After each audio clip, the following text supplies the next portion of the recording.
Hello, dear friends. Kalidas here to offer some astrological insights on May 4th, 2020. In the name of creating some structure, since that's what Saturn in Capricorn is kind of intending to do, is recreate structure and create it in a pure way, a way that is dharmic and serves humanity for the better.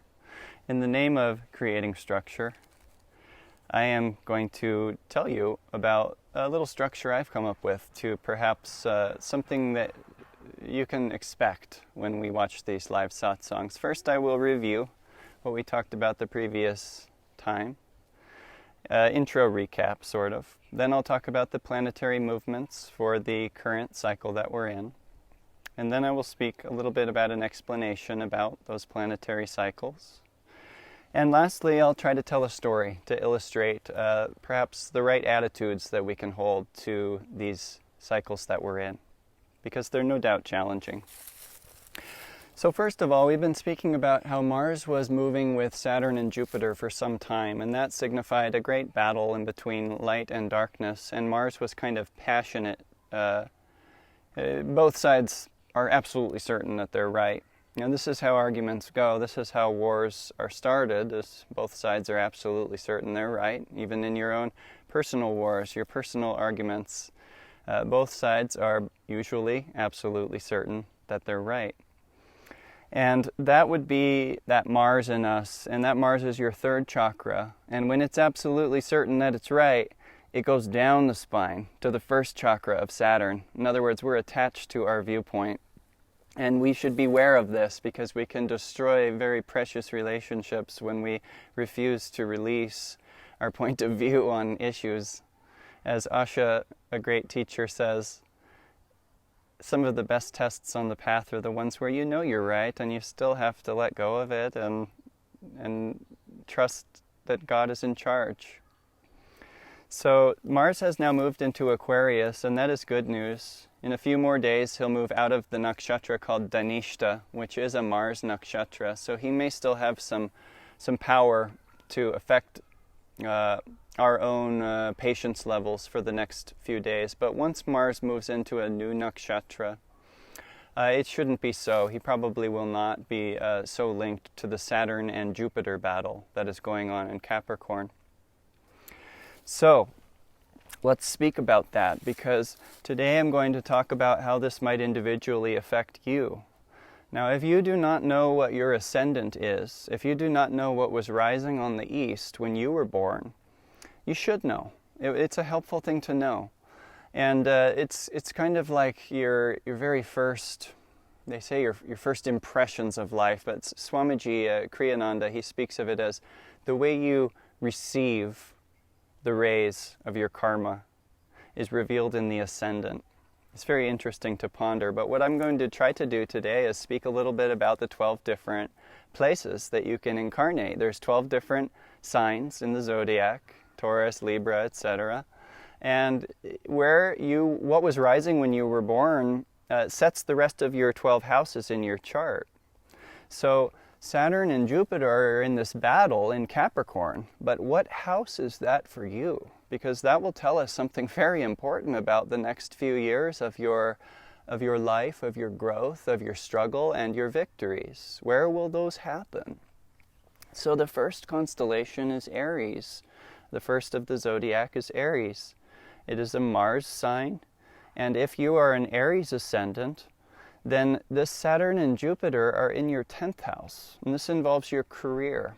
So there may be some shift in your career if you're an Aries ascendant. There may be a time in which you lose your job at this point, and something more is in the future in store for you, but maybe there's some training you need to take or some type of inner growth you must go through before you're ready for this next cycle. But certainly it involves your service to the public and your role in the world. It could also mean you become a father during this time because the 10th house is connected to fatherhood. So that would be for Aries ascendants. Now let's move to Taurus. If you're a Taurus ascendant, then this Saturn and Jupiter battle is happening in your 9th house. And the 9th house is the house of grace and good fortune through spiritual attunement. It's about understanding spiritual laws. And probably if there are Taurus ascendants who are atheists, they're probably not watching this program. But if so, now is a time in which they may become aware of their absolute need for the divine guidance in their life. There may be real problems for Taurus ascendants who don't believe in God at this time, because their ninth house is in a real battle, and the ninth house symbolizes spiritual law and the karmic law, and us learning how to attune to the laws of the universe so we can live in prosperity, health, and abundance. So the ninth house is very important. If we would attain grace and good fortune, we must seek the guidance of the divine. And Taurus ascendants' spiritual lives will certainly deepen at this time, as for us all, but there's something to do with finding a teaching, clarifying a teaching, and attuning to a deep spiritual truth at this time, particularly for Taurus ascendants. So I've spoken about Aries and Taurus. Now we'll speak about Geminis. The Saturn-Jupiter battle for Geminis will happen in your 8th house. This is the house of death, rebirth, and transformation. And potentially you will go through a very deep transformation during this time. It may involve losing loved ones. It may involve death initially, but it will also involve rebirth. So how you recover from the karmic debts that you're asked to pay at this time.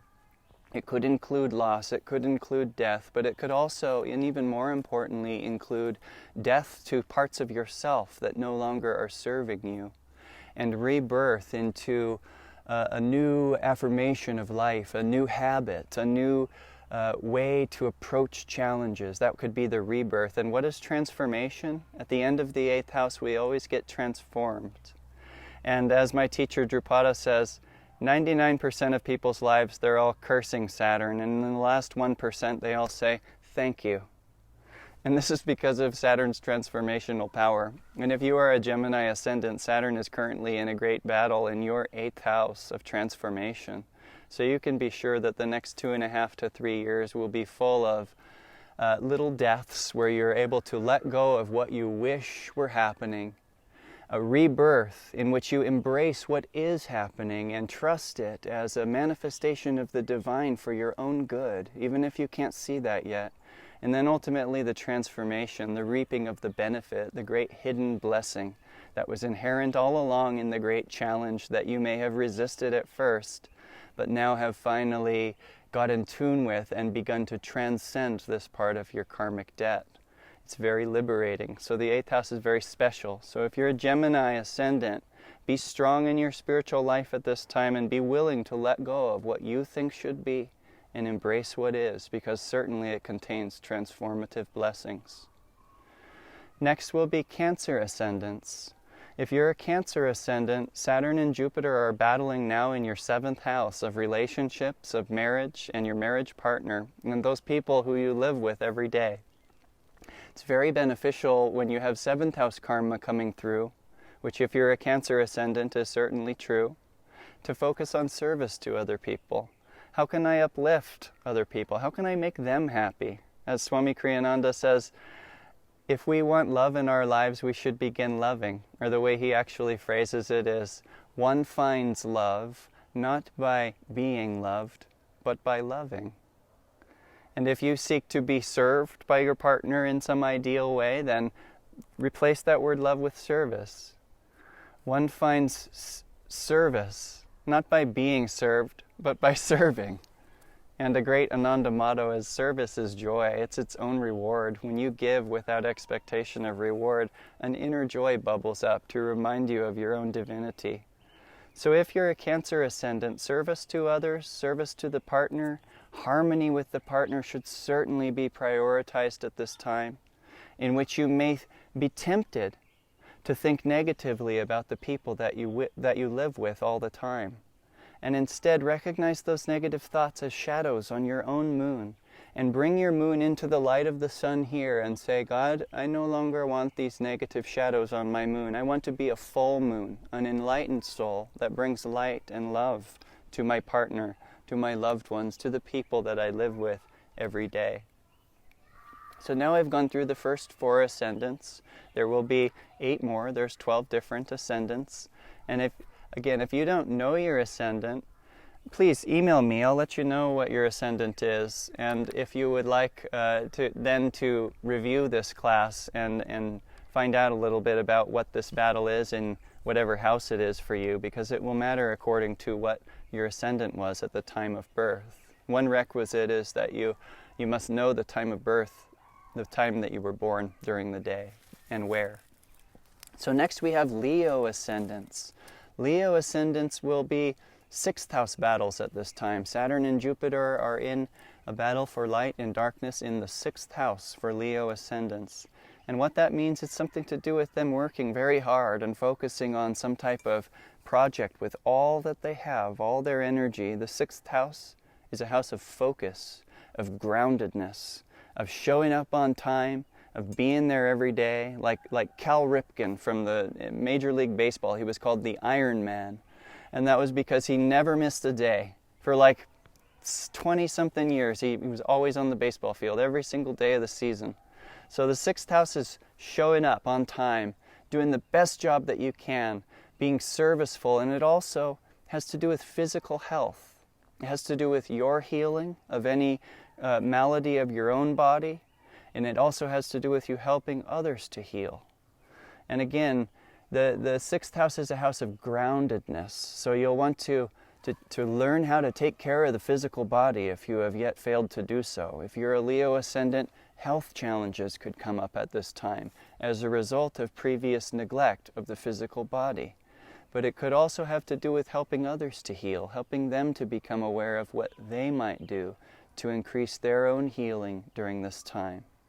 But if you're a Leo ascendant, this battle has something to do with your hard work, your dedication to karma yoga, as well as the healing of your own physical body and health in general. Next, we have Virgo ascendants. Virgo ascendants will have this battle happening in their 5th house. The 5th house is a house of children. It's a house of creative dharma. It's a house of artistry or musicianship. So if you're a Virgo ascendant at this time, be creative. Discover a new creative hobby. Or you may have children during this period.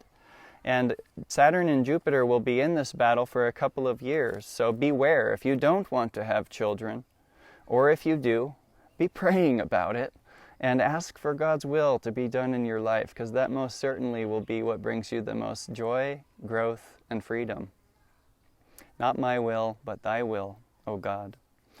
So the 5th house is creative dharma. Most people will choose to create children. That's the kind of the easier thing to create with your creative dharma, but you can also raise that energy to the higher centers and create many different things. Now might be a good time if you're more chronologically developed to maybe write a book of some type, but be creative. That's the point. When Saturn and Jupiter are in your 5th house, which if you're a Virgo ascendant, that is what's happening, then we want to be creative in the highest way that we can.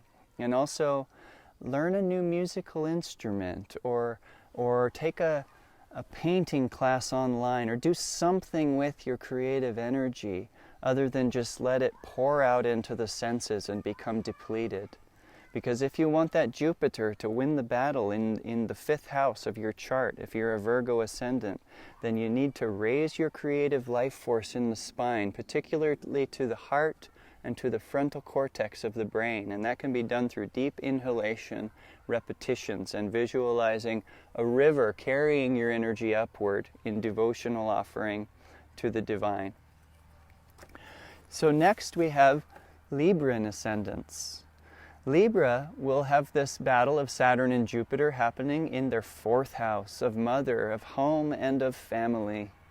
And if you have a mother at this time who is chronologically developed, or the unkind word is old, it may be time to spend some time with her and really connect on a soul level, because this may be the time in which your mother decides to leave this earth plane, and that is if she's chronologically developed again.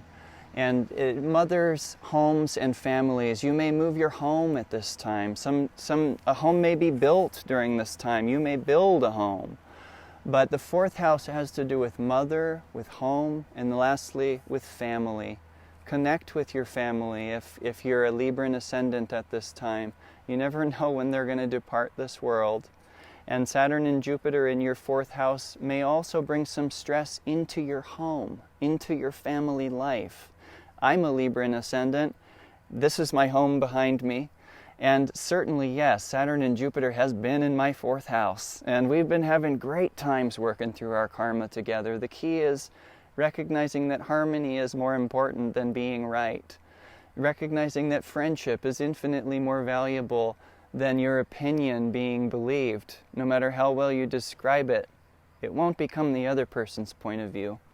So now is a time for Libran ascendants to really become aware of their negative emotional challenges and prioritize harmony with the people in their home.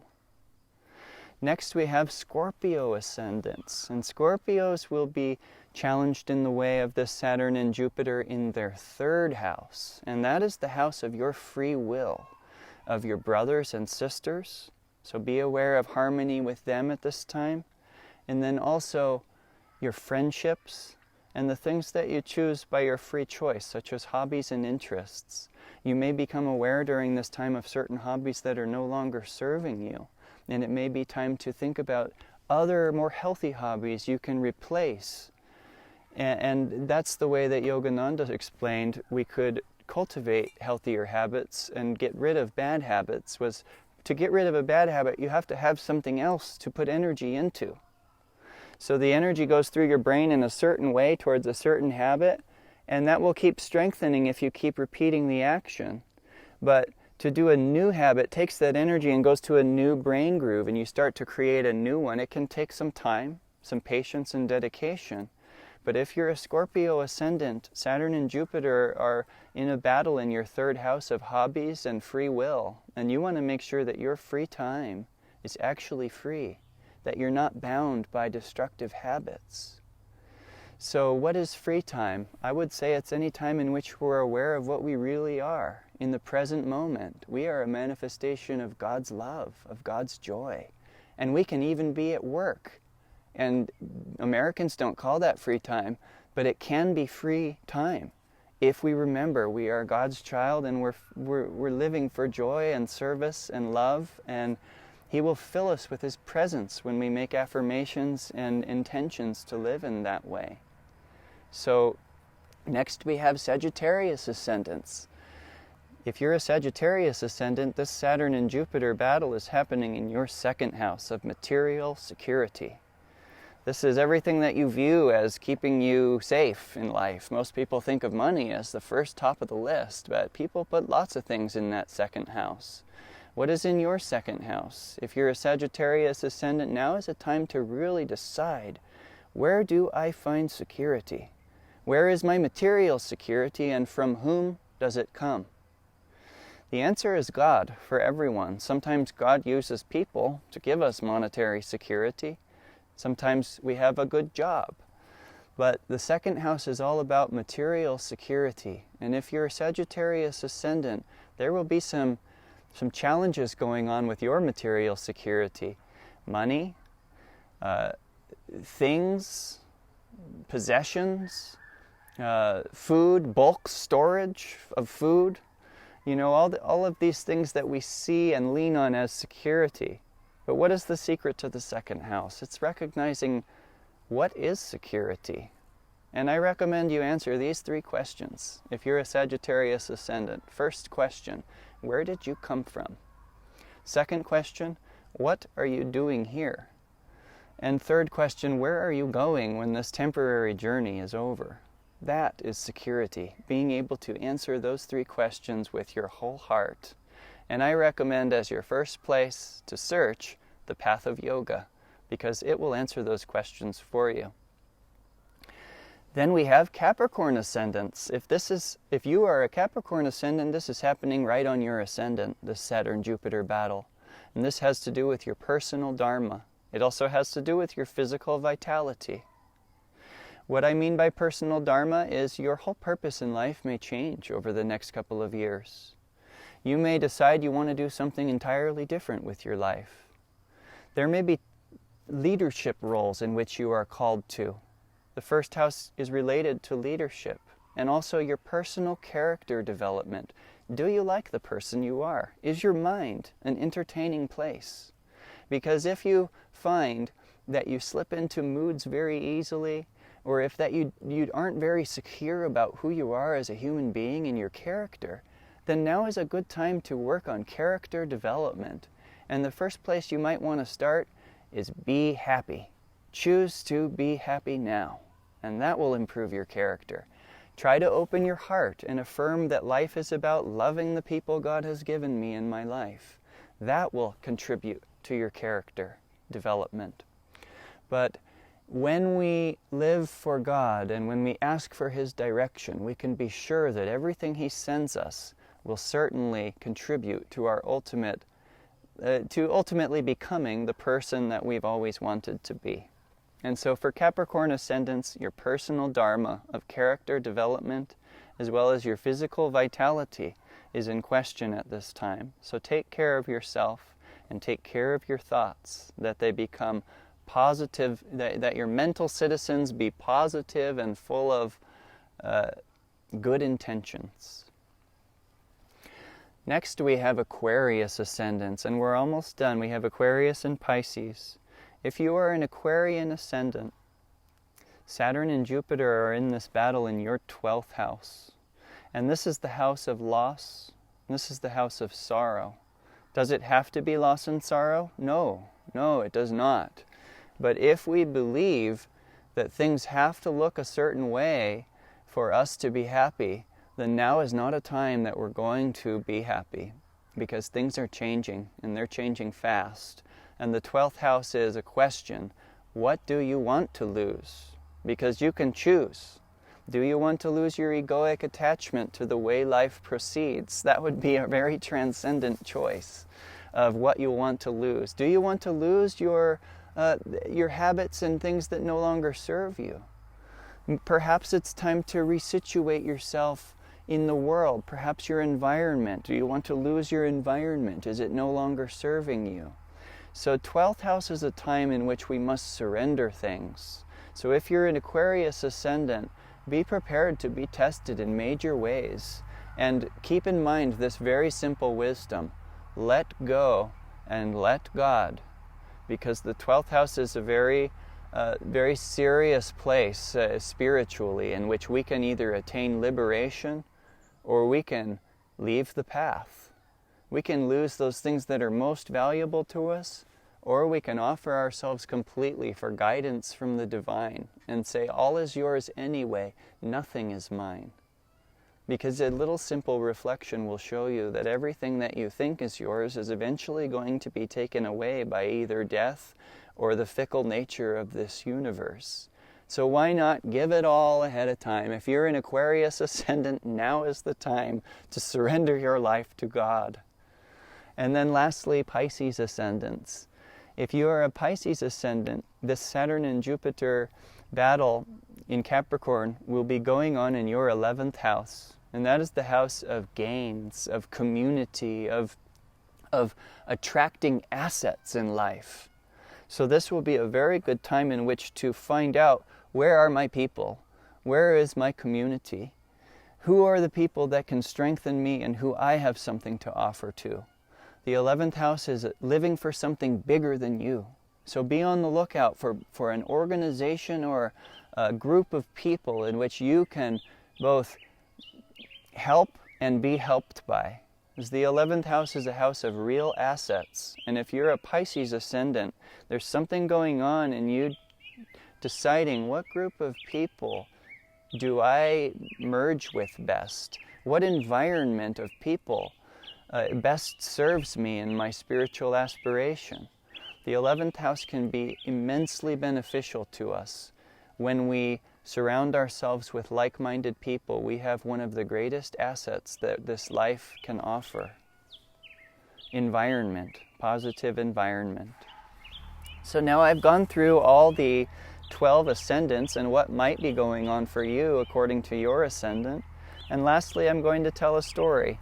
And that story is about the many different points of view that can exist in this world. And it has to do with me and my wife and our tiny little kitty cat named Leela. And Leela was just 1 week at our house. She was probably 6 weeks old. And Leela was a sweet little yellow-eyed black cat. And my wife and I had a wedding to cater one day when Leela was brand new on our property. And I had large hotel pans of food that we had made for a wedding party. And I was on my way to speed over to the Crystal Hermitage, about a mile from my home, and deliver this food to this beautiful garden area where a wedding would soon happen. So we were doing a wedding catering, and I drove over to the Crystal Hermitage, and I got out of the car, and I'm holding large hotel pans, and I walk through the gate, and I look on the ground, and I see a little black cat, and it's Leela. It is my kitty. And immediately I think she rode over with me in the car without me knowing. What do I do? So what did I do? I dropped the food on the ground gently, and I tried to grab onto Leela, and she did not want anything to do with me. Remember, if cats are away from their home environment and young like that, she was scared. And I grabbed her by the tail, because that was all I could grab, and I just wanted to be able to bring her back home. So I held her very tightly, and she was biting me, and to the point where I was bleeding, and she was scratching my hands, and I had to let her go. And she ran off into the bushes. And I went running down the stairs. I grabbed my food. I brought it into the little kitchen they have there. And there was my friend Greg. I'm going to call him Greg because I want to protect his identity. And Greg was looking out the window at me as I approached, and he looked really scared. And I didn't know why. He was just looking at me with a look of real concern. And I think he had witnessed my tussle with this black cat up the hillside, which was visible out the windows. And I said, "My cat's loose on the property. It got away from me. I accidentally drove it over here. What should I do?" And Greg says, "Well," and now this is where I pause the story, because now I'm going to show you Greg's point of view. Now, I just explained to you my point of view. Now, here's Greg's point of view. He was in the Hermitage, and he was waiting to help out with the wedding party that day. And it just so happens that a couple weeks earlier, some stray cats had given birth to baby kittens here at the Crystal Hermitage. And Greg had been given the job to take care of those kitty cats. So he just happened to look out the window one day, and he sees Kalidas, myself, walk through the gate, and I'm holding large hotel pans. And he sees that there's one of his little kittens there, right next to me. And I look, and I see the cat, and he sees me, and all of a sudden I drop the food. And it seems to Greg that the most important thing in the world to me is that I wrestle this cat into submission. And Greg is concerned because this is his kitten, and he sees Kalidas apparently trying to abduct it. And so the cat is clawing me and fighting me, and it finally gets away from me. And I run down the hill to see Greg. And no wonder he looked so scared. I just attacked his cat. And then now I'm running into the kitchen with bloody hands. And this is where the punchline of the story is Greg says to me after I say, "My cat's loose on the property. I don't know if we're gonna be able to find it." He says, "Kalidas, there are other little kittens here right now too." And I said, "No, I'm certain it was my cat. The cat had," and I went back into my memory to think of her yellow eyes. And I remembered that this cat did not have yellow eyes. It had, I think, green eyes. And suddenly I realized, oh my gosh, that must have looked so hilarious. So you see these two different perspectives, and this is two totally different views on what's going on, and they could have clashed, Sundara could have been very concerned about me.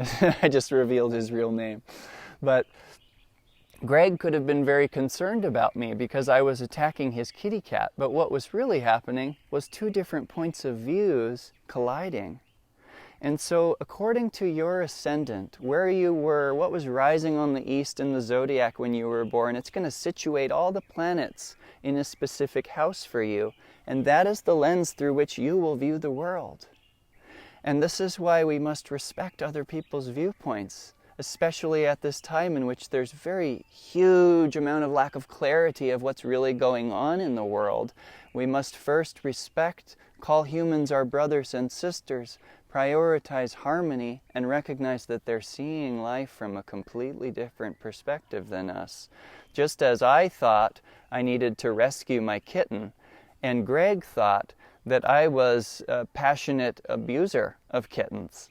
So if you I hope you found the story amusing. I think it's a very good way to illustrate the different points of views that exist in our world.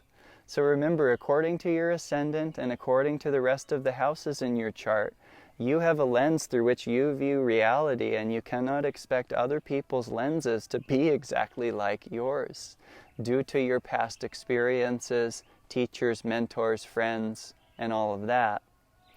So I hope that today's story and planetary update has been helpful for you, and I'll try to stick to this structure in which I give a little recap, speak about the planetary placements and perhaps what that might mean, and then also tell an entertaining story.